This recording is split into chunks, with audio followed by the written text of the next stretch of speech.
Imagine planning a family road trip where a wrong turn could mean sleeping in your car, going hungry, or worse, facing violence.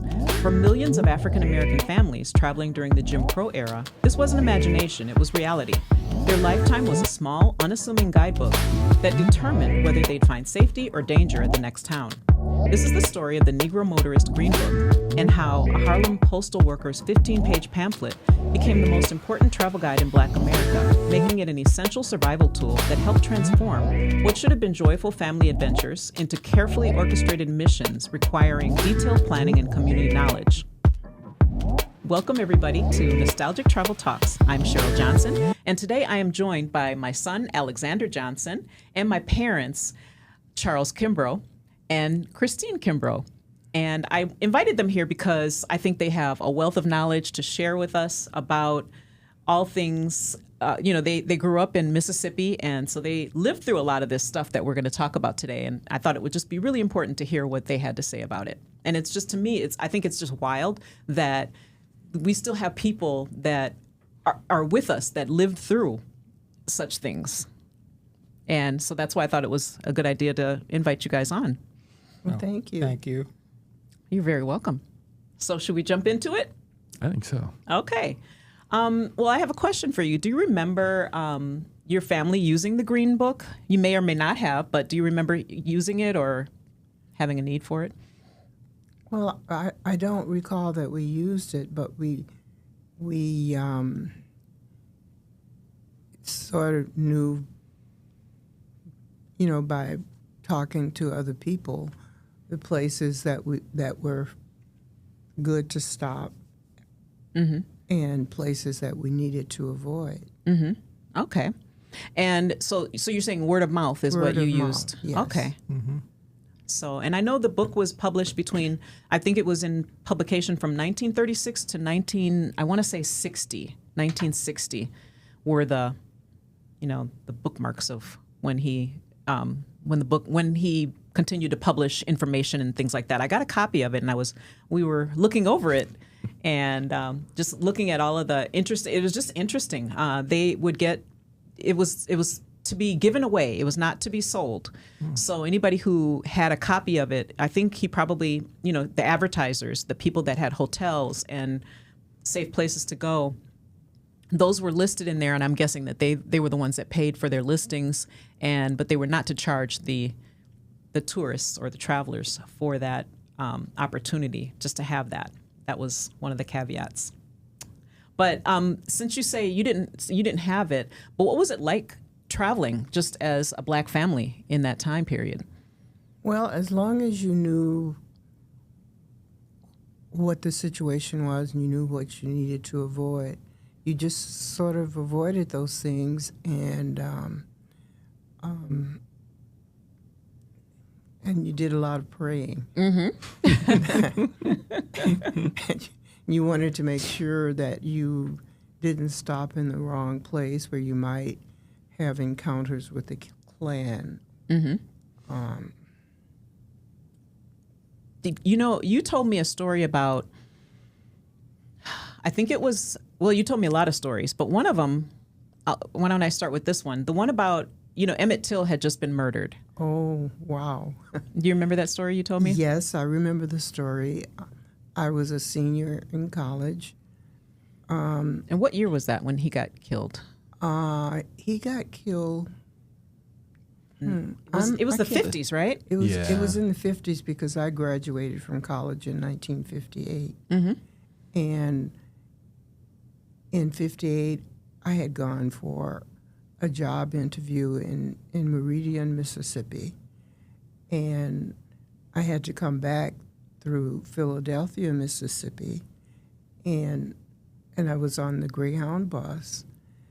And it was really sort of scary because I was the only Black person on the bus. And as we approached Philadelphia, there were two white ladies who were complaining that I was sitting too close to the front of the bus. So she told the bus driver to tell me that I had to move. And since I was near Philadelphia, I did not want to suffer the same thing that happened to Emmett Till. Mm-hmm.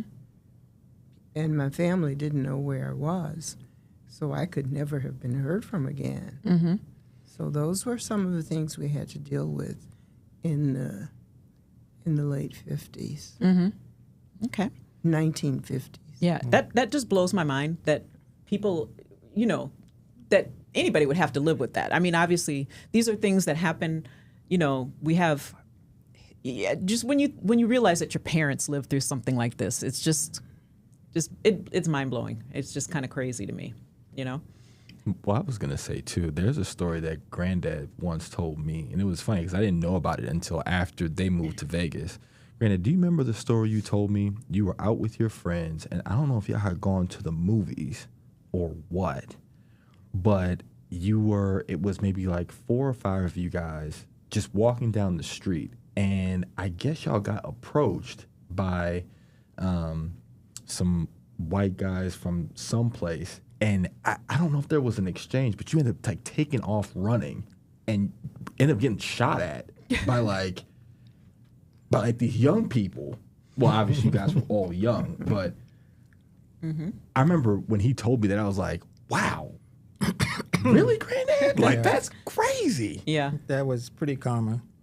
The story I think you're talking about, we lived in, we didn't live there. We were close to a little town called Ethel. Got it. And we would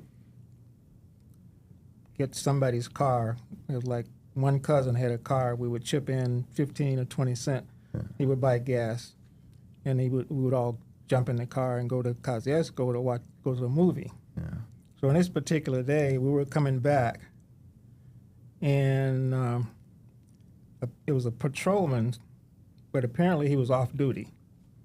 And he had one arm, and we started racing with him. Yeah. Why? Wow. It wasn't intention, but he just, he passed us, and he said, well, we'll pass him again, Mm-hmm. And we didn't know he was a cop.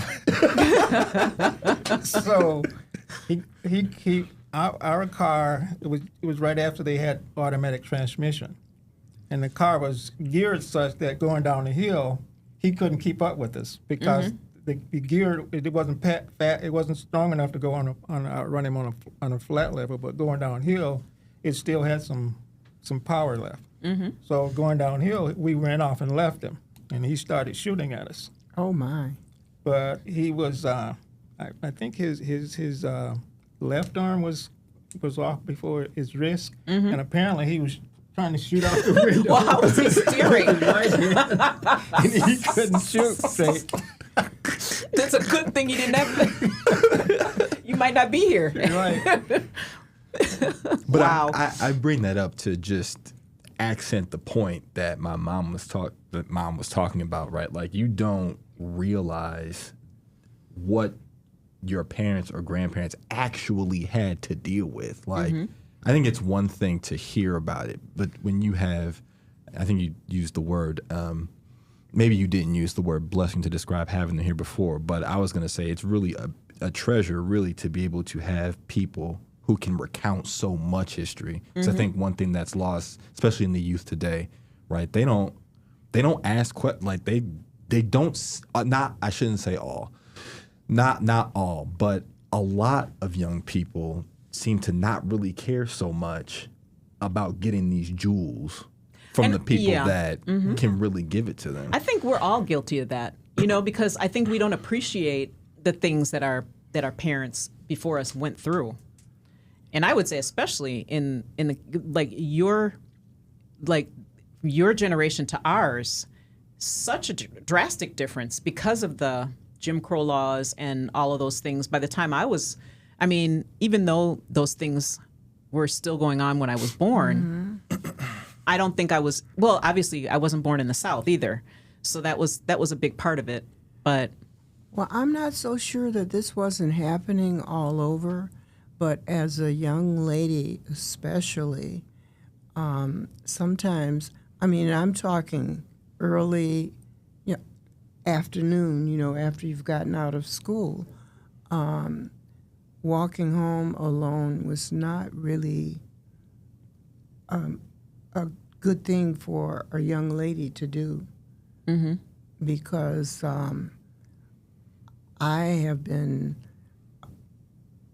scared out of my life practically by just walking home from school in this car with these white boys were, I know they were just trying to scare me, but, you know, if you're by yourself, it's not a very good feeling when they're driving past you and yelling insults and what they're going to do to you. So those were common things that we had to deal with.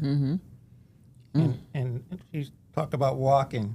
They had school buses. We didn't have school buses. We had to walk to school. For me, it was 2.5 miles to school. Uphill both ways? Yeah. Twice a day. And we would have to make a fire because we didn't have electricity or gas or anything like that. We would stock when we got to school. We had to go and find wood and make a fire. Oh my goodness! That's what How many kids were in your school?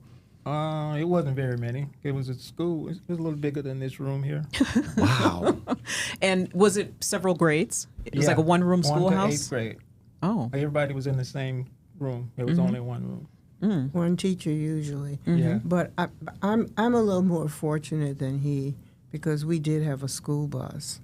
My older brother used to drive the school bus, and then after he wasn't driving anymore, then I went to live with my aunt who lived in the town, and just it was quite different from being in that one-room schoolhouse. Okay. Wow. Times have changed for sure. Oh yes, thank God. Yeah. Well, I remember we were looking through that book last night, and we noticed, because you went to to Holly Springs, which is where you both went to college, and we found a couple of locations in the Green Book. And what was the name of that place that we found? It was something that started with a C. Clark's. Clark was a real entrepreneur. He owned a custard stand, sandwich shop, hotel. He was like big mucky for the whole town. And taxi service, right? And taxi Oh, service. yes. Yes. Yeah.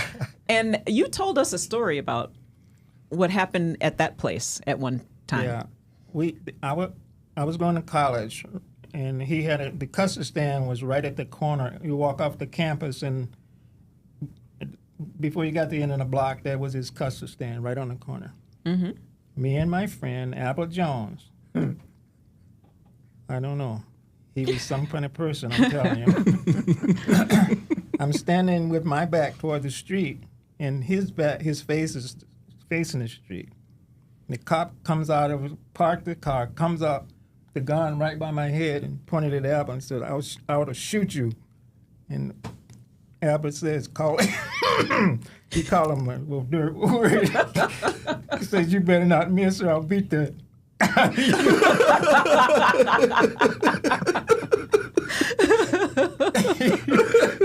He put the gun back, he got back in his car and left. Oh my God. Wow. But you had to know Albert. He was not afraid of anything. Wow. Well, that's a good thing. That probably saved him. It probably saved us. Yeah. Yes. I don't think he expected that response. Probably not. But didn't you also say that he was drunk? The cop was drunk? I think he was drunk. There was another case. The one that was shooting at us in the car was drunk. He followed us until we got to our part of town where it's a cafe. He walks up, and it was a guy named Charles Smith, pointed a gun at him, and he gave him the same treatment. He started cussing at him. And after he got tired and we couldn't scare us, he wasn't talking to me. He was talking to the guy. You don't have time to get scared anyway. So after he left, he says, what was wrong with you? Why were you talking about him? He says, man, I could see clear through that gun. He didn't have any bullets in it.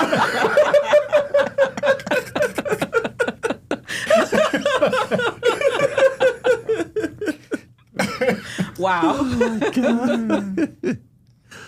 My goodness. See, and so like I knew one of those stories. Of the ones that you told, I only knew that one story that you told, and only the one about the Clarks, with the cop that shot threatened to shoot you. The other ones, that's news to me. This is just I wish I had known all of this before. Could write a book with all of this, don't you think? I've had a few close calls. And there was one occasion we had come from Kosciuszko, and we took the bus, I guess. But anyway, we got off at Ethel, and we had to walk like half a mile to the black part of town. Mm-hmm. And all of a sudden, we hear these like 4 or 5 guys running up, but we didn't pay any attention. We didn't know they were after us. But they caught up to us, and then all of a sudden they said, "Oh, we didn't know who you were. We thought you were somebody else." Oh my! But what they figured out, one of the guys I was with had already killed somebody. His brother had killed one, and they wanted no part of it. What a life you have led! My goodness. Yeah. His brother had just come back from the Navy, and this was in the late 50s, and he was a frogman in the Navy, which is very rare for a black person. For sure. He was meaner than a junkyard dog. Well, I'm sure that experience probably made him that way. Yeah, but what the background is, he was in Ethel, and this white guy came up and attacked his friend. So he took the opportunity. At that time, we didn't use gun, used knives. He took his knife out and killed him, cut him all up. And his brother went to prison and was electrocuted. Really? So everybody knew the Dobbs after that. It gave him a reputation. And that's who I was with. So they didn't want to mess with him. They didn't want any parts of that. They figured out who it was when he caught up to us. They pretended they were looking for somebody else. Wow. That is, I didn't know all of these stories. But I think all of these stories illustrate why it was important for black travelers to really be careful, especially in the South, you know? Yes, because you could not just go to the hotel, the local hotel. So you had to have some other place that you could stay, or you better have your tent to pitch in the woods and sleep. But that couldn't have been any safer, having to go into the woods. Well, it depends. You wanted to make sure you didn't go into the woods where somebody had their whiskey still. Yeah. I hadn't even thought of that. Yep. Wow. Okay, so lots of landmines to have to navigate with that situation. So when you went on trips, what did you do? Well, you had to make sure that you packed your lunch, and it depends on how far you were going, but you needed to have food to last you, because if you did get to a restaurant where they would serve you, you would have to go stand at the back door and wait. But most people just made sure that they had their own food, and you would have to plan ahead as to where you're going to stay. Most people would probably have family who lived someplace, so you would try to get to the place where your family lived, so you would have some place to sleep. And so slowly this changed over time. Do you think the Civil Rights Act of 1964, did you notice a difference at that point, or was it still in the South? Was it still the same? Well, things started to gradually change. Martin Luther King and all of the civil rights leaders had a lot to do with that, because it used to be that even with entertainers, they weren't allowed to just go and they were okay to go and perform for white audiences, but they had to choose where they were going to live too. Sometimes they would end up sleeping in their cars or buses or whatever transportation they had. And they were just like us as far as being able to find places to eat, and Yeah, so it was not an easy time. absolutely not. How do you think younger generations should understand this history? Well, it's nice if they have someone like a grandparent or some other relative who happened to have lived the life to be able to talk to them about it. But my experience was, as a teacher, talking to students and the students telling me, black students telling me, there's no way I would have taken that. I would just not have dealt with that. And I don't think that they quite understood what the situation was really like. So somewhere along the way, things have, I don't think they made the connection between coming from slavery into the modern era. And it just it's hard for them to understand that they would not end up dead if they. And I think one good thing about that is that that's what their ancestors wanted, for them to feel safety. Of course. And so from that perspective, that's a good thing. But it's also super important that they know and understand the reasons for. And to understand how important it is to make sure that everybody has freedom. And for instance, the first time when I was old enough to vote, in Mississippi, you had to pay a poll tax if you wanted to vote. And they made it as hard as possible. But that was one of the things that came out of the civil rights movement. The elimination of the poll tax. Right. Yeah. So I'm curious, how did your experiences shape the way you raised your own children? This is gonna be good. So I have two siblings, and I'm the middle child. So how do you guys think that your experiences impacted how you raised us? Well, because you always want the best for your children, and you don't want them to have to live through any of that, and you do all that you can to try to protect them, and sometimes I don't think your children understand why you are being so hard on them, and it's because you know what's out there. And you just don't want them to have to go through that, because you would do anything to protect your child. Absolutely. Well, I'm thankful.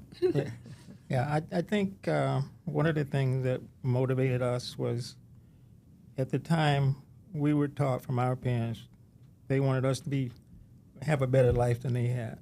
So we were fortunate. A lot of people my age didn't fare so lucky. But they always taught us to save money and to be self-sufficient. So it was instilled in us to be careful how you spend your money, save for the future, and who you hang with. yeah. So, and we all strive to make sure we would be able to afford a house. That was the number one thing. Because from their parents, they didn't have a house. They didn't have something that was passed down from the previous generation. They started from scratch, and they never owned any property or anything. But fortunately, my parents were, again, I was lucky. They did finally get a house, but I was fully grown, and going away, and so we wanted to make sure that our kids had the same thing, or at least be better than what we had. So. And you guys are, I should mention that you guys are part of the Great Migration. Yes. Yeah. To the north from Mississippi, made it all the way to the Midwest, where there were lots of job opportunities, and you followed your parents Right. to Milwaukee. Yeah. When I graduated from high school, and I was fortunate again, the principal of my school had put in a word for me to go to college. I was out of school for 6 months, and she called me and asked me if I wanted to go to college, and I said, yeah. And she says, okay, gave me the name of the school and to show up. So I left. I had worked for 6 months after I got out of school at a sawmill. And I'm telling you, it was hard. I always wanted to work there, but once I got there, and it's called something called a green chain. They cut the lumber in different lengths, and they put it on like a floating bridge after it's cut, and it's all different shapes and sizes, and it's on a platform chain, and it's floating towards you. And your job is to separate it and sort it between the length and the size. So me and Mr. Damon must be 250 pounds, big guy. And I'm not. I maybe weigh 140 pounds. He goes on vacation. Oh, no. And I'm there by myself. And this stuff is crawling. And I'm pulling it up. Boom, boom, boom, boom. And once it gets past you, it gets double trouble because you got to go around there. It's stacked up at the end, and it's all getting crumbled up together. And you got to get it. Hopefully, between the time that the next slot comes out, you can clear it off. But that's what I was struggling for 2 weeks. I had that by myself. And that's when I got the call that my teachers told me I could go to school. So you made a beeline for that school. My situation was just a little bit different because Uncle Luke, you remember Uncle Luke, was friends with the band director, and he just really believed in education. And my mother died when I was 6 years old, but he told me that she had made him promise that he would look after her children, and he was determined that whatever opportunities were out there, we had to pursue them. And he always instilled in us that we really needed to go beyond so that we could surpass where they were, because they didn't have those opportunities. Like my brother was the first from our part of the family. He was the first to graduate from college, and I was the second. So Okay, so you made your parents proud, both of you. Oh, there's no doubt. Yeah, for sure. Well, I want to thank you both for coming in and talking to us about your experiences because, I thought I knew a lot, but I learned a lot today about. you have to learn how to ask the questions. So. Yes, I have to ask the right questions for sure. So that's why we're here today. So the Green Book wasn't just a travel guide. It was a testament to resilience, community, and the determination to maintain dignity in the face of systematic oppression. These stories matter because they remind us that progress isn't inevitable. It's fought for and won by ordinary people making extraordinary choices. If this episode moves you, I challenge you to do 3 things. First, share these stories with someone younger than you. Second, support Black-owned businesses in your community today. Carry on that tradition of economic empowerment. And finally, if your family has similar stories from this era, record them. Sit down with your elders, ask the hard questions, and preserve these voices before they're lost forever. History isn't just what happened. It's what we choose to remember and pass on. The Green Book listed everything from hotels and restaurants to beauty salons and drugstores that would serve African American customers safely. So I thank you all for joining us, and I hope you stick around for the next episode.